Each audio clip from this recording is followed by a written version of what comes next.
আজকে সকালে উঠে আমি কিন্তু আর ঘরে নেই, ঘর থেকে চলে এসেছি অনেক দূরে, বাড়ির ছাদে। তারপর আর দেরি না করে আমি কিন্তু ঢকঢক করে খেয়ে নিলাম আমার সেই বালি মেশানো শরবত। আর আজকে কিন্তু আমি ঘুম থেকে অনেক আগে উঠে পড়েছিলাম। কি আগের দিনের থেকে তো অনেক আগেই উঠে পড়েছি। তারপরে এই জলের প্রাণীগুলোকে আস্তে আস্তে ওদের জল খাবারগুলো দিয়ে দিচ্ছি। আর সারাদিন ওরা কী কাজ করবে সেগুলো কিন্তু আমি আস্তে আস্তে ওদের বুঝিয়ে দিলাম। তারপর আমি হাঁটতে হাঁটতে চলে গেলাম আমাদের এক গভীর অরণ্যের পথে। এই যে গভীর অরণ্য তোমরা দেখছো, এখানে কিন্তু এখনও অবধি বাঘ সিংহ মাঝে মধ্যে দেখতে পাওয়া যায়।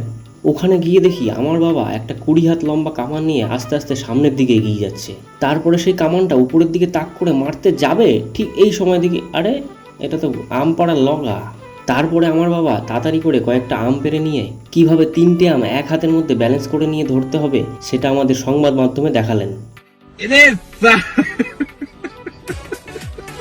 এরপর ওখানে বেশিক্ষণ আর না দাঁড়িয়ে সামনের দিকে এগিয়ে যেতে যেতে বাবা আমাকে দেখালো গাছের মধ্যে কিছু আম কিভাবে মানুষের হাতে হত্যা হওয়ার জন্য অপেক্ষা করছে। আমি আবার একটা আম হাতে নিয়ে বিষয়টা সত্যি নাকি তা যাচাই করে দেখলাম। তার মধ্যে থাকা একটা সবুজ আম সবে সবে গেরুয়া হয়েছে, তাকে আমাদের সংবাদ মাধ্যমে তুলে ধরলাম। এদিকে বাড়ি ফিরে দেখি আমার এসব ভিডিওর কারণে আমাদের কোম্পানির শেয়ার একদম পড়ে গেছে, আর সেই কারণে আমরা আবার গরিব হয়ে আমাদের সেই পুরনো বাড়িতে ফিরে এসেছি। আর দেখি বিরোধী দলের নেতারা রাতারাতি এসে আমাদের ঘরের দেয়ালে দেয়ালে তাদের নাম লিখে দিয়ে গেছে। এই সব দেখে আমি তাড়াতাড়ি আমাদের পুরনো হাবিলির ভুতুরে দরজা খুলে অতীতে প্রবেশ করলাম। এই দেয়ালের ফাঁকে ফাঁকে লুকিয়ে আছে পুরনো দিনের সেই রাজাদের বীরত্বের কথা। এই সব ঘটনার পর সন্ধ্যের দিকে আমি বর্তমানে ফেরত এসে জামা প্যান্ট পরে তৈরি হয়ে গেলাম ভদ্র সমাজে বেরোনোর জন্য।